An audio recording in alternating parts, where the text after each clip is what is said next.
Awesome. Well, thank you everyone for joining us to another Veterans Helping Veterans webinar hosted by Triad InfoSec. I'd like to welcome Jason Rory, the CEO and founder of Triad InfoSec, Michael Goodrich, the CEO and founder of Goodrich Financial, and Henry Ba, the marketing extraordinaire with Link Mode Marketing. Thank you guys for joining our panel today. If you'd like to give us a brief introduction of who you are, what you do, what your business does, and then we'll get started. Jason, you first. Okay, I'll go first. Jason Roy, founder, CEO of Triad InfoSec, U.S. Navy veteran. I've been in the IT/cybersecurity industry for probably the past 25 years. I've started in various technology companies in the past, made exits from those companies, and currently founded Triad InfoSec to focus on governance, risk management, and compliance services for around cybersecurity for the small, medium business sector. Awesome. Michael Goodrich. I run Goodrich Financial Advisory, provide financial planning and analysis services and wealth management to business owner clients, provide a bunch of forward-looking analysis, strategic growth planning, tax planning, exit planning, and benefit planning for employees. Hey everybody, my name is Henry Bond. I'm a Marine Corps veteran with a digital marketing agency, helping small businesses who have trouble finding clients online build a better marketing strategy so that you can find those clients, make more money, grow your business. Awesome. Thank you, gentlemen. So I'm Joshua Wathen. I'm the cybersecurity GRC manager with Triad InfoSec. Cut my teeth in the military as a Green Beret and have been kind of focused on leadership and connecting ever since. It's my pleasure to talk to these gentlemen today and talk to you, our listeners. So what we're going to do for you today is we're going to talk about business growth. So we're going to use a case study of a fitness business. We're going to leave it pretty general so that we can discover different ways to start a fitness business, especially being that all veterans should have some sort of fitness knowledge. So if you're looking to start a business and you're not sure what to look at, this will be a good conversation to listen to. You may figure out that that's not the business for you or that's right up your alley. So the first thing is I'd like to discuss the types of businesses that I could start if I wanted to get into the fitness industry. Should I open up a gym? Should I be a personal trainer? Should I buy a franchise? You know, I'm curious to know what your thoughts are based on, Jason, your knowledge of building processes. Mike, your knowledge of capital infrastructure, how much money it's going to take to start a business versus the returns. And Henry, what are the benefits to marketing? How would I go about that differently from a different type of business? And what would your general recommendation be? You guys can just jump in whenever you feel led to. I was like, well, if you want to start all the way square one, talk about capital markets and how to actually fund this thing, there's a couple of different ways to go about this. If you have, call it 40 to 80 grand and you're trying to roll into this, well, first off, do you have in cash? What does your personal credit look like? Do you have cash on hand? Do you have retirement accounts that you can borrow against for this? Like, what is your strategy to actually fund this thing? Going to a bank with a piece of paper and saying, hey, I'm going to open up a gym and I currently don't have any assets and you have no idea if I'm going to pay you back or not, but it'd be really sweet if you give me $250,000. It's not really going to buff out super well. So kind of depending on how you want to approach this, you could start in sales and kind of run your own business that way for an established company, kind of figure out what you like and what you don't like. If you love it and you want to go down the franchise route where headquarters or the mother company handles 80% of the back office stuff and you just focus on filling your gym and selling memberships and you get your cut and you ride off into the sunset, awesome. Or if you actually want to open up your own gym, what makes you different from somebody else? Because if you build it, doesn't mean that they're just going to show up. You need to have a plan if you're going to buy the building, which again, without any kind of revenue track record, is be very difficult. What are your leasing options? There was a 24-hour fitness that went bankrupt from me during COVID, and the people who owned the building wanted 70 grand a month for a lease payment. So like, what are you actually looking at, and how much runway do you think you're actually going to need to get to maximum monthly earning potential what is your actual draw? Because everyone thinks that putting a couple of posts on Instagram is actually going to fill this thing. And are you paying somebody else to actually come in and fill it? So those are all the things that you need to take into account before you even start. Yeah, So I what's mean, runway mean? Oh, I'm sorry, Henry. I just wanted to clarify one thing Michael said. What So is runway? So runway is when you have an assumed negative burn rate. So basically you have $100,000 in cash. You know you're going to burn X amount of dollars every month. So you take that dollar amount divided by the total capital you have, and you have an X amount of months of operations that you can last before you go bankrupt. So, Okay. do you have 12 months to make this work? Do you have 18 months to make this work? Do you have 24 months to make this work? And then after you get it to work and you have 24 months of revenue history, at that point, you can then entertain approaching a bank and getting growth capital. yeah. Okay, that helps a lot. Well, aside from the runway, I mean, Michael kind of hit the nail on the head right there, right? Like, just because he's built something doesn't mean people are going to show up. The whole like field of dreams, like if you build it, they will come.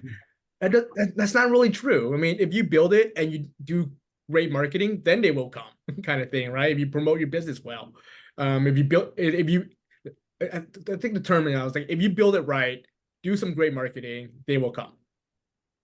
And depending on what you want to build, whether you want to do personal training, you want to build your own gym, you want to do a franchise, all of them will require a level of market research, right? They're figuring out what's already in your area and how you're going to compete in the area where you want to build your gym or provide, personal training or whatever it is.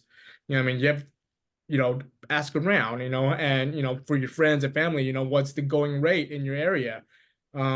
So if you decide to open up a gym, how much money is going to take for you to open up the gym, and how much money you're going to willing to put aside to market your gym, to promote it, to get people in through the door. So there's a lot of factors to take into account on, what you actually want to do, and depending on your runway or your cash flow that you want to bring in, just depends on what kind of business you want to run. Yeah, and I'll throw That you, helps. like, now that you've built it, now that you have people to come, how are you going to manage the gym, let's say? That'll be part of your runway as well, because there's only so much time in the day. You're only one person. So there's only so many training sessions you can do as an individual, in addition to running the business. So part of your runway needs to be capital for payroll. So what you need to do is be as efficient as possible if you want to hit those revenue numbers, the profit numbers that you need to, and that, building systems, building, processes that then you can train staff on to do it your way, even though you can't do it, is going to be a really key piece, in my opinion, on how you grow, is to do trust and do delegation. Make sure they're doing it your way, because it's your baby, it's your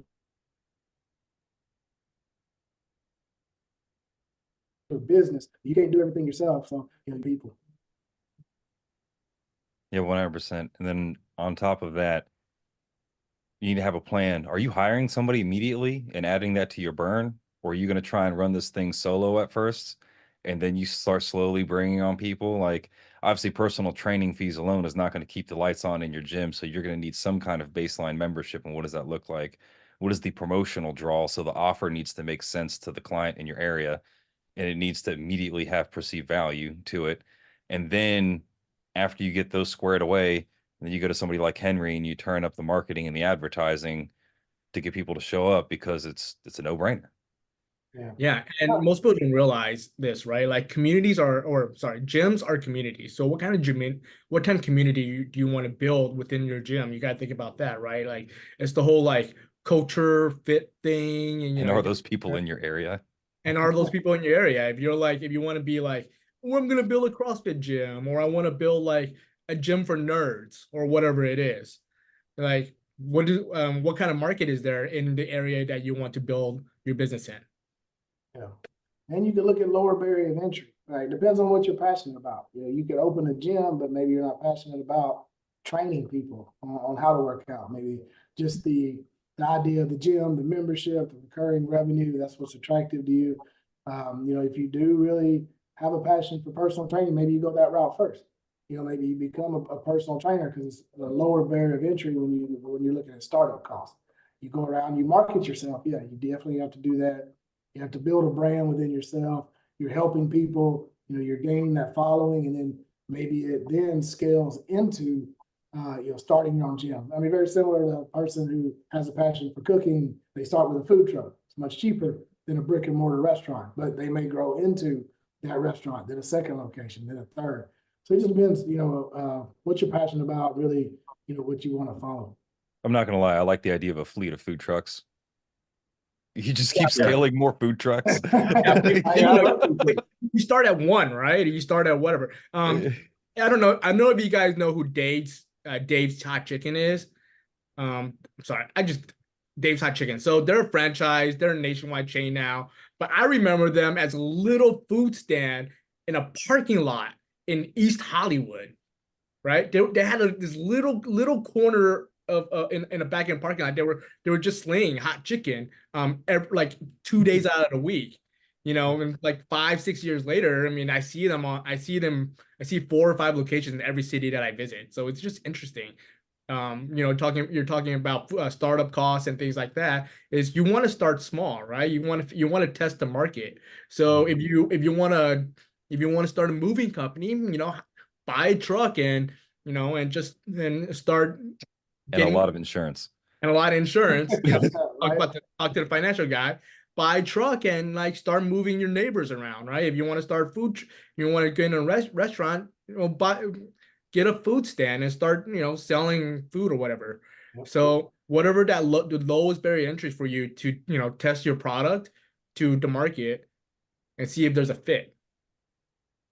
That makes a lot of sense. So one thing I can tell you about all of the information that you guys just gave us is I am now scared to death to go start my own business. So I want to talk about maybe how you guys got started. In my mind, based on the information you just gave me, if I wanted to start a fitness company, especially if I have a family, even if I've got a couple $100,000 saved, I think based on your advice, it would be wise to go and get a job at a gym, doing sales to make sure that I know how to sell and get customers, learn how that gym is made, and learn all the different opportunities that are available. Because one thing that popped into my head as you guys were talking with building a community and it having to be local and having capital for a runway for not only a location, but all the machines I'm going to need and the marketing I'm going to need. I mean, that sounds like a lot of money up front and a lot of risk. But maybe I just want to sell gym products. Maybe, I don't know. But I kind of like you guys to give us a little bit of advice on the difference between slow growth and bootstrapping versus a large investment that turns on a business immediately, and kind of give our viewers a little bit of understanding that there is a much slower way to grow a business that's less risky. And then there's the fast, hey, I've got a rich uncle that said he'll give me $1 million a day. Yeah. So, well, one, I would almost argue for the slow initially before you put gas on it from your rich uncle to make sure that the fundamentals of the idea that you have actually work. And just like you said, there's a bunch of risk, which is also why it's hard to get a loan. And normally when you have a rich uncle who wants to buy in, you're going to give a decent amount of equity towards your rich uncle. It's like a not predatory version of Shark Tank. So where Mr. Wonderful's trying to rake you over the coals constantly with some half-baked put together idea with a perpetuity and royalty. But that being said, starting off, like what you just said, starting off in sales or building your community, you're figuring out what you like while you also have a 9-to-5 job. Many people's businesses start off as side hustles and then they're evolve into something large. Like if you were a tech bro and you're just the greatest coder, like God's gift to earth, why, like, that personality type is generally very risk adverse. You're going to have a separate machine at the house that you're going to do your coding on in your spare time to build your minimum viable product to make sure it works. You're going to shop it around and get a bunch of feedback, and then you pour gasoline from your rich uncle on it. So if you take that approach to the gym, unless if your rich uncle has money and then you're going to go buy a bunch of gold gym or Planet Fitness, or actually Planet Fitness is incredibly profitable because their entire business model is, I'm going to charge you $9 a month for you not to show up. Because they keep out the people who actually show up to the gym, which is your bodybuilders and powerlifters.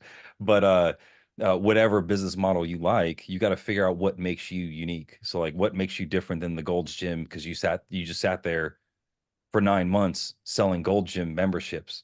Well, you realize that, well, maybe I'm going to sell whatever special abs in 3 months, get ready for the summer. I know this is not timely because summer's already here, but at least down here in Texas it is. But you know, hey, it's $600. If you don't see the weight loss you want in 3 months, you're going to get your money back.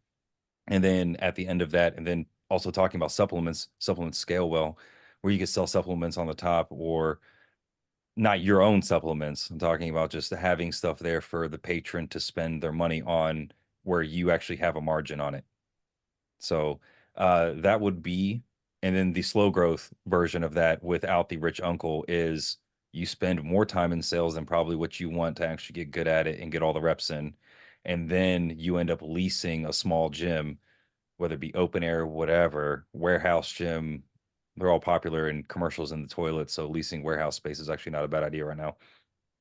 You get used gym equipment because it's an open air gym, so people don't care if it's rusty as long as it works, and then build it up from there. And then eventually you end up with a large following where you can buy the nice building next door and open up a nice air conditioned gym for whatever anybody wants. But there's progressions to it. You don't just show up with $3 million, set it on fire, open up a nice gym, and then nobody shows up, and then you're hemorrhaging 230 grand a month.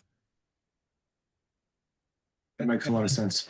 I mean, yeah, I started my company, or as a freelancer, right? I mean, I was helping a friend with his online yoga training company, you know, just doing like social media and stuff like that. And I was doing this for free because, you know, I had nothing, right? I didn't have any testimonials, I had no experience, I had nothing. So I was just like testing these like concepts out, see if they like worked and see if something that I want to do. And then eventually, you know, he blew up social media, and that was like the coolest thing ever. And I was like, oh man, like what else can I learn about digital marketing that I can use to help other business owners? So, you know, as I learned more, you know, as I got more successes, you know, I started charging clients more and more. And that's how I bootstrapped my company, using the money I earned from clients, put it back in the company to grow. You know, and if you're trying to start, you know, another business, like, you know, if you're trying to get into personal training, right? I have a friend in Virginia. This is a case study. I have a friend in Virginia who is a personal trainer, and he was real smart in marketing. He was real smart with copywriting, you know. And after a couple of years, like his personal training, like he got real busy just with his personal training business. So he hired another personal trainer on and started farming out his new clients to them. And then as that second personal trainer got busy, he hired more personal trainers. He doesn't, so my buddy doesn't do training anymore. He just runs the business now. You know, he has five or 10 personal trainers under him that he just passes clients off to as they come in. So so that's one. If you want to do personal training, or if you want to start a business, go figure out a way to start slow, and then as you get busier, as you get more successful, figure out a way how to grow your business, so that you're not just doing that work, but you're actually running and growing your business on your own. That makes a lot of sense.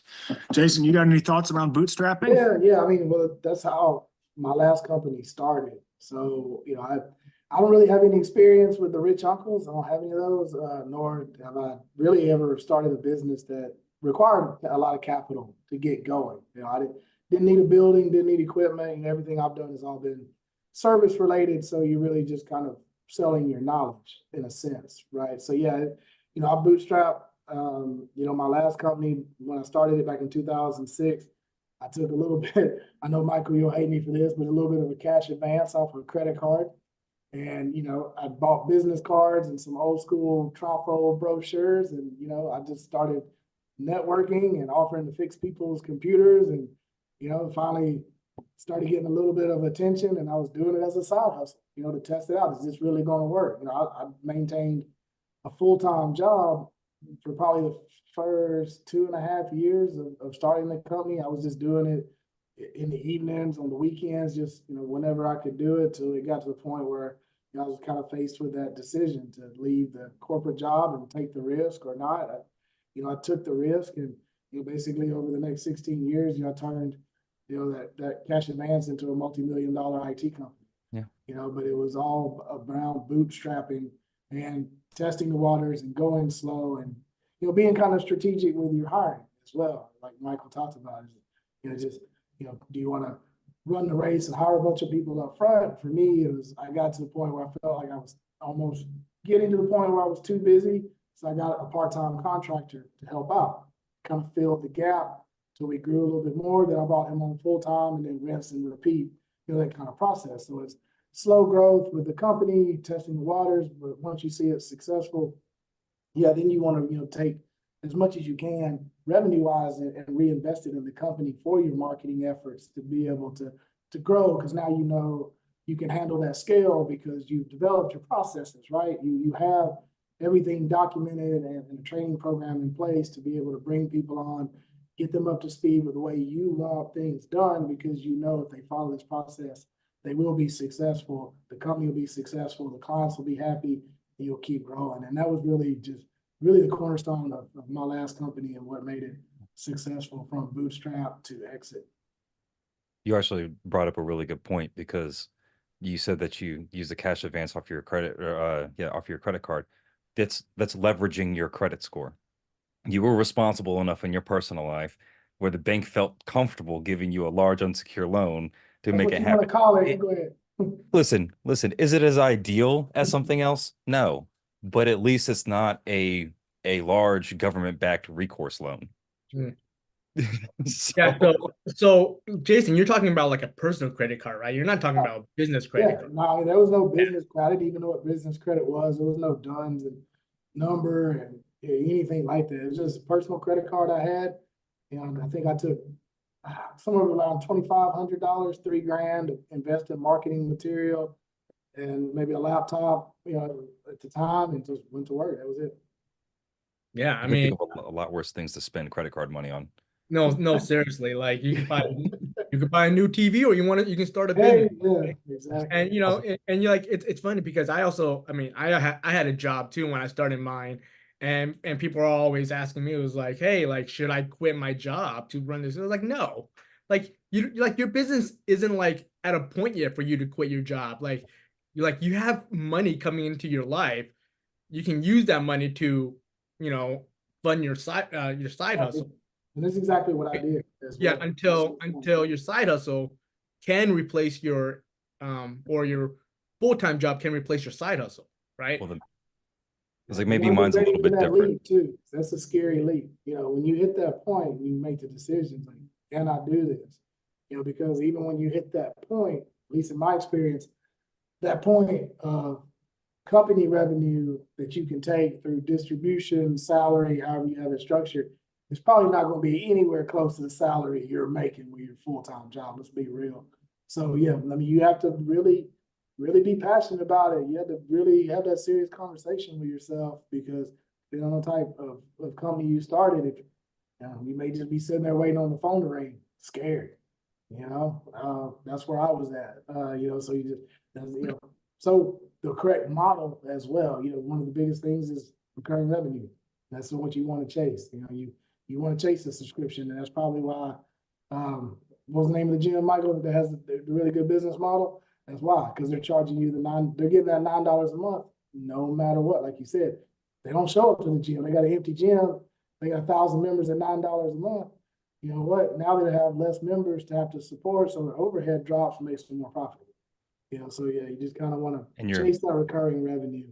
And your CapEx expenses are down because not very many people, like the cable machine's not always broke. It's actually working because nobody uses it. Exactly. Yeah. All kinds of stuff. So, yeah, I mean, yeah, figure out what people are willing to pay you for your services, right? I mean, it may not be $9, and maybe $30 now a month, maybe $100 a month, or whatever it is, right? How much money are people willing to pay you to do whatever? So generally, the point, sometimes it's just to start small, you know, so you can get some wins and successes under your belt, and the more wins and successes that you get, you can charge a little bit more, and then, you know, and then you get more successes, more wins, start charging a little bit more. Yep. Until you get to a point where, you know, you find customers who aren't willing to be paying you $10,000 for a website or whatever. Maybe at that point, start thinking about who you want to service.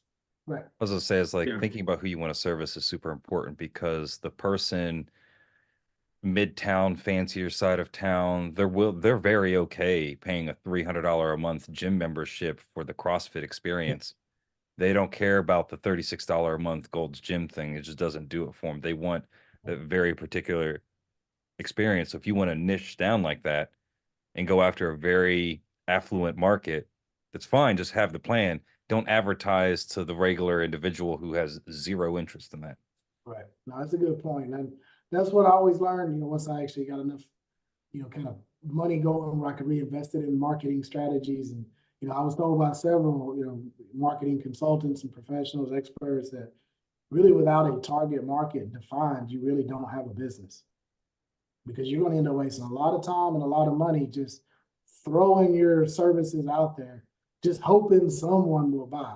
When if you actually laser focused on, you know, this service is best for this market, you know, and if you're chasing B2B, you know, so, you know, whether you want to play in the healthcare space, oil and gas, engineering, et cetera, so you define that target market. But then in addition to that, you know, there's some out there that call it an avatar, is who inside that company is the decision maker. You know, is it a member of the C-suite, or is it an office manager who is traditionally delegated to make, for me, like make the IT decisions? So you figure out who that person is, figure out how to get into that person, you know, and just go from there.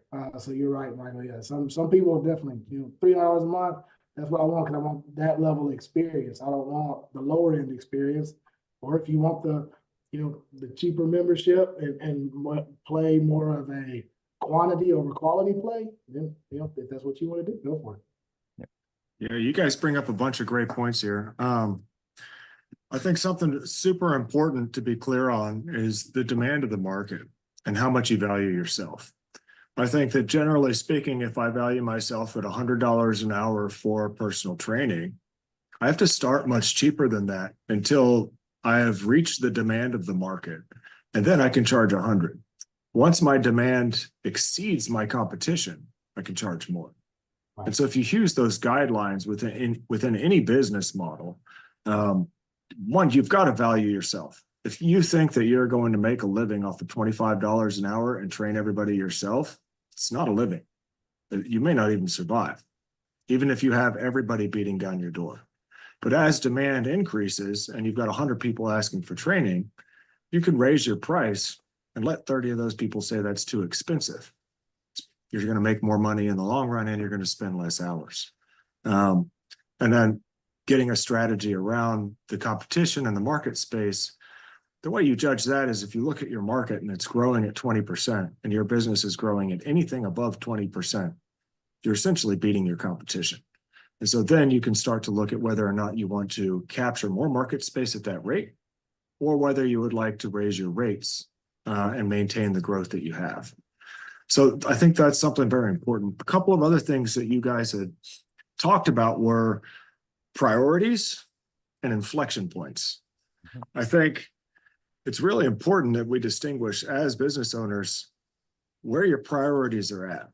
It's very different than a 9-to-5 job where you're getting a certain salary and you have a lot of security within that position, other than the fact that you don't know what the company is going to do if they do layoffs. You know that you need to work 9 to 5, you're going to get paid this much, and then you can go home and turn your phone off.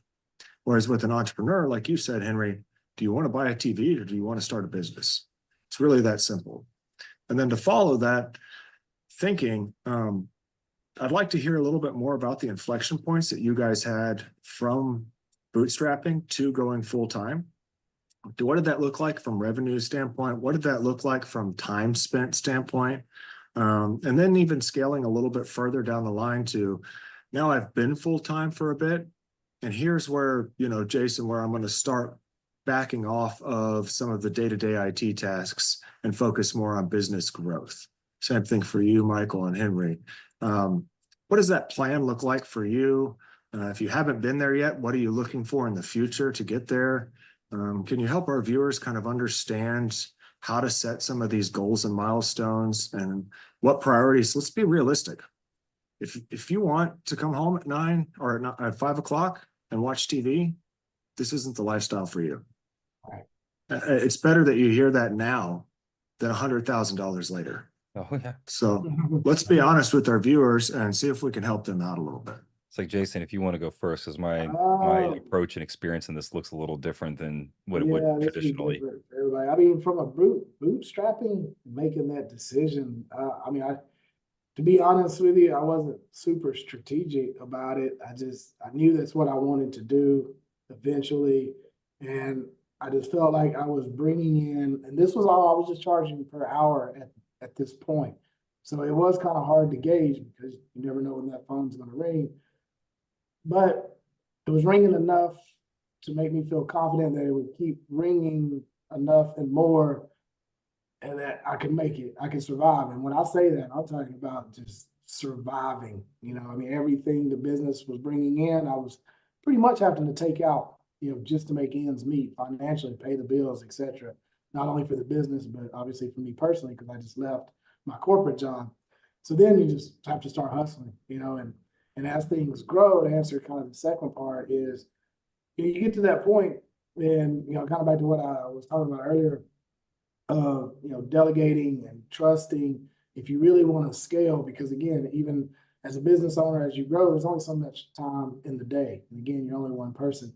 So what really opened my eyes is when I hit about the $1 million in revenue, I felt like I kind of plateaued because I really hadn't had any help strategically to that point. So, you know, one thing that I did that I always speak highly about is if you feel yourself plateauing and you just need a little bit of help taking that next step, you know, you don't have to swallow so much pride to go out and get an executive or a business coach. You know, some people feel that way. I do it myself. Well, I didn't, not me. So, you know, I went out, hired an executive coach, and, you know, me and him worked together one-on-one for probably the next 6 years. And he was one that helped me, you know, kind of get to that next level and that next level.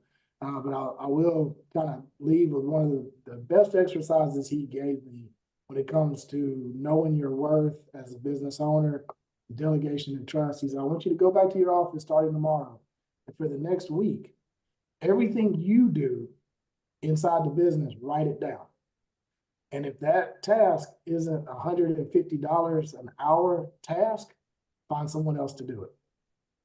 So what I did was I found myself filing away, you know, papers and statements in the filing cabinet, scanning documents. I found myself, you know, just doing just routine tasks that if I would have brought on, you know, an office assistant, office manager, that person could have easily done these small tasks because, you know, that's a $20 an hour task, not $150 an hour. So you delegate that, then you got your time back to do the $150 an hour activities that are ultimately what's going to make you grow that business. So I'll leave you with that. No, that's interesting. I was kind of the same way, right? As you know, as I got more work, I had to figure out, oh, what are some tasks I didn't like to do? You know, and for me, that was, you know, that was building websites and sales and, you know, a few other things. I was like, I mean, it took, for me in design, right? It takes like maybe 15, 20 minutes to decide what color I want to do. Where it would take somebody else who have like that design now. I was like, yeah, like this color would be perfect for that. And like it takes them like seconds. So, but I don't have any employees. All my people who work with me or my partners are contractors, right? So as I get like a website contract, I'll bring my website contractor on so that he can take care of the work, right? As I got a copywriter, somebody who wants to write blog articles and stuff, I'd bring on a copywriter, and so she'll write all the copy and all the blog articles for that. Because, you know, as much as I love writing in my journal and writing essays after college and stuff, it just takes too much time and effort for me to like write one blog article, where it could take somebody who specializes in that minutes. So I have people surrounding me that do various things that, you know, takes up a lot of my time and energy when I could be focused on the things that I like to do, which is I love networking, I love SEO, I love, you know, paid ads, also a lot of the analytical stuff, because that's how my brain works. And so as you know, bringing people around me to complement my skills and my efforts really helped to grow my business. You know, just like the president of the United States kind of thing. Like, I'm not comparing myself to the president of the United States. I'm just saying that, you know, as any leader, you surround people who are smarter than you to make the smart choices, to do the smart things, so that you can be focused to run the company. You can be focused to on more of a strategic level on how to grow your business. Nice. Yeah, so you know, mine was a little different. So I transitioned straight from the military to doing this full time. So my priority was the runway. How much was this going to cost me every month? How much was it going to cost me to put food on the table and take care of my kids every month? Like, and how many months was I going to give myself to make this thing work? And so that was a lot of the planning that I did prior. How I funded it was I sold all my investments and I sold my house. I sold everything and went all in on this idea. And then running into the financial advisory business, it was a little different than what I thought it was going to be. And so the first couple of months was frantically running full time as fast as possible into as many walls as possible until I found my niche. Like, that was the number one goal. Who is my target client? So that was goal number one. After I figured that out, then started working on marketing and everything else.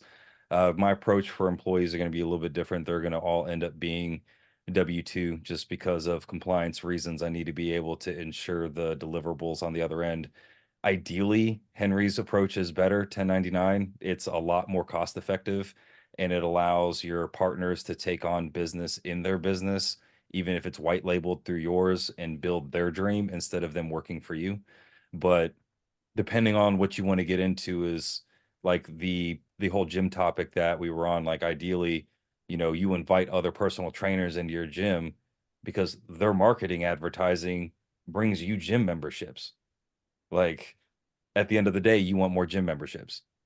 So that's how I ended up approaching mine. It was a little different. But after the product market fit, honestly, my wife is a godsend and does all the weird office tasks that I find mundane and incredibly painful to do. I'd rather stare at a spreadsheet all day and you know, build out financial forecasts, do pro formas, and net present value and internal rate of return profiles for clients. That's what I prefer to do. So I think the overarching theme of all of your answers is you ain't going to do this alone. You need some help. Uh-huh. And that's going to be whoever is in your family cares about you. You got to have buy-in across the board. Friends, community, all of that stuff is extremely important. So I think the natural question to ask here is, how do we compete with the big boys? And to me, that's partnerships with other small guys, you know, that are in a similar position so that you can lean on each other. So I'm curious to know who y'all partner with, how that works, and why you choose those different businesses, or do you choose based on people? How do you find partners? How do you execute a partnership? How does that help you grow? Could you please define partner? Are you talking about equity buy-in partnership? Are you talking about an actual two corporations coming together and owning a single corporation underneath? Are we talking about operating agreements between two businesses, like through white labeling services? All of it, right? Because it's all different and it's all important and it looks different for every business. So I can tell you with Triad, you know, Jason will touch on this here in a minute, but we look at the entire information technology market space and we are laser focused on GRC compliance. So if you own an IT company that does not do cyber compliance, then we're a natural fit for your customers because they need the whole suite of information technology services.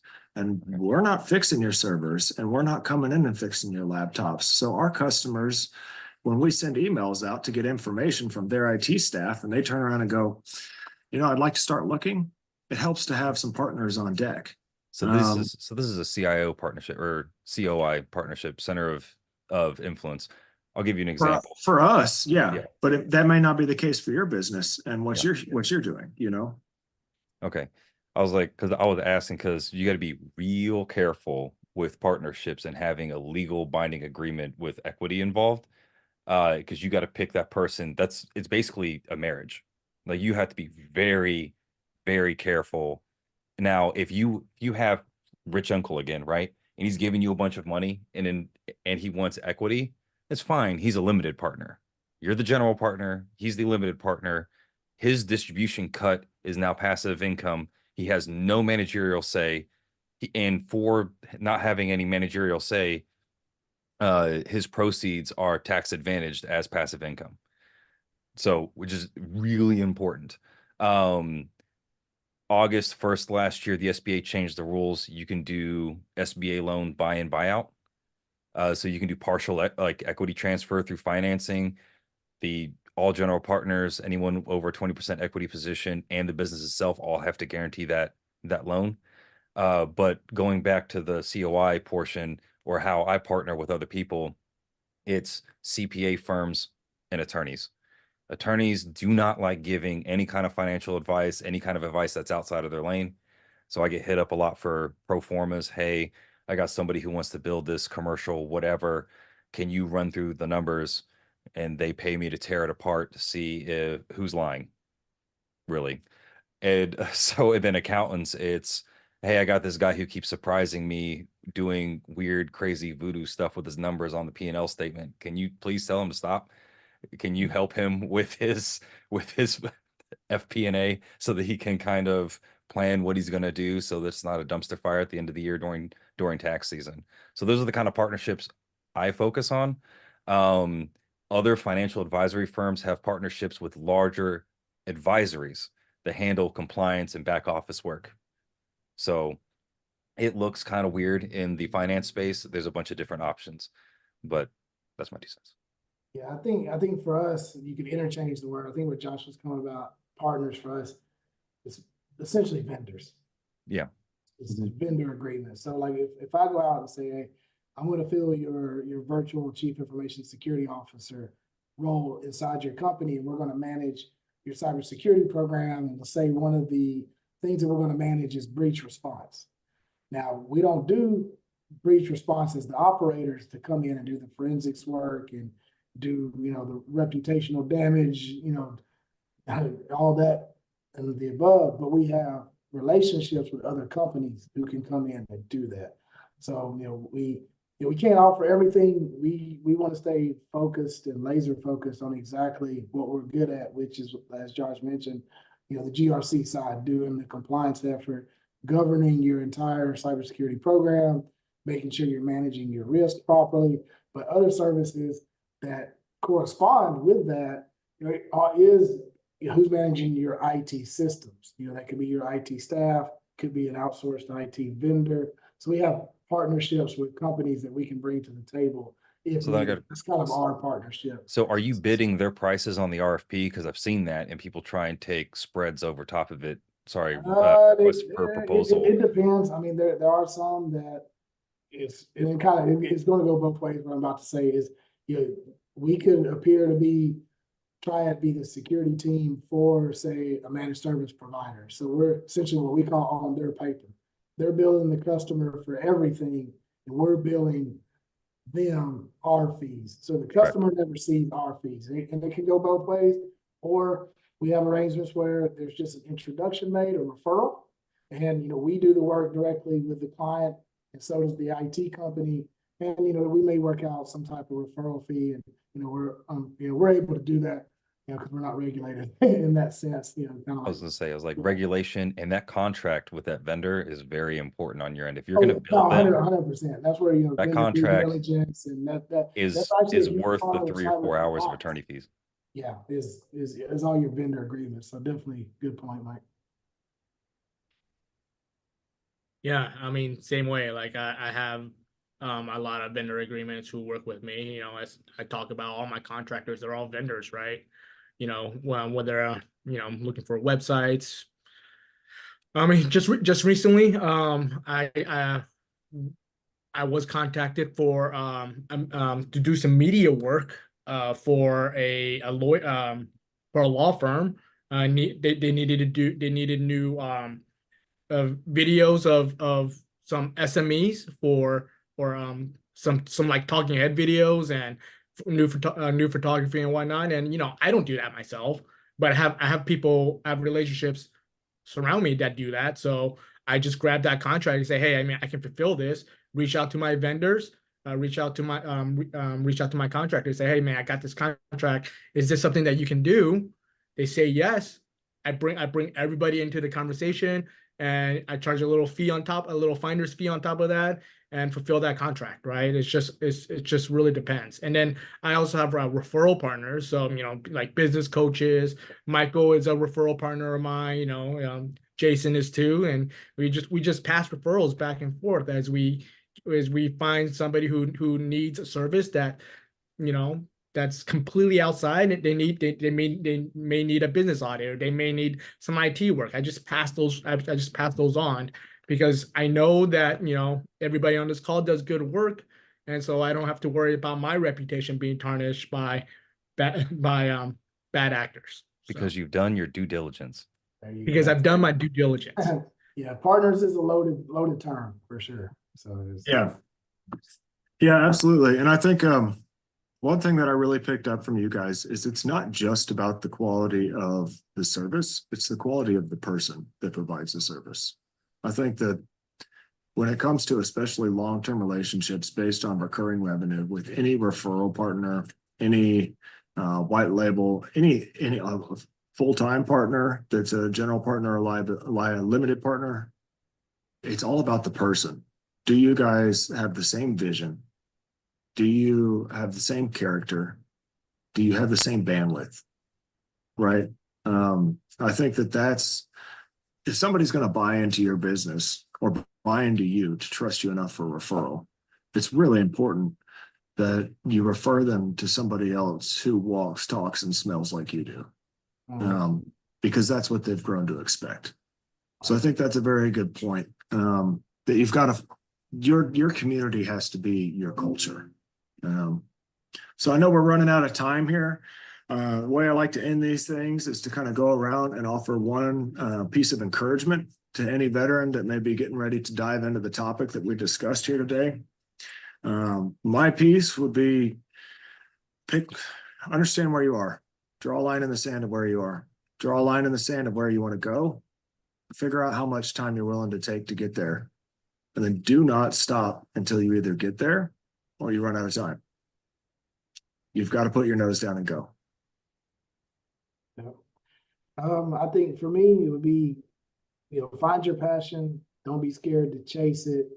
You know, once you figure it out and you're chasing it, do it under a really good set of core values. I know we didn't touch on core values a lot, but you know, be honest, be fair, you know, do right by your customers because you know, the saying holds true. If they don't like you and they don't trust you, they're not going to buy from you. You know, so just, you know, make sure you're operating fair and you're doing right. You're doing the things that you're supposed to, and you'll be successful. Be comfortable being uncomfortable. If you can just be comfortable doing the thing that makes you nervous or that you hate doing, it goes a very long way. And not wrapping up your identity in your job. Yes, it's very important that you take it very, very seriously, that this thing is life or death that you're holding on with two hands. But if you're married and you have children and you spend 90 hours a week doing this without prepping your wife first, it's not going to be a great time. No. So having your family buy-in and the expectation management of what this thing is that you're about to go do is very important. Yeah, man. Surround yourself with good people, growth orientated people. Find yourself mentors, absolutely, to ask tons of questions.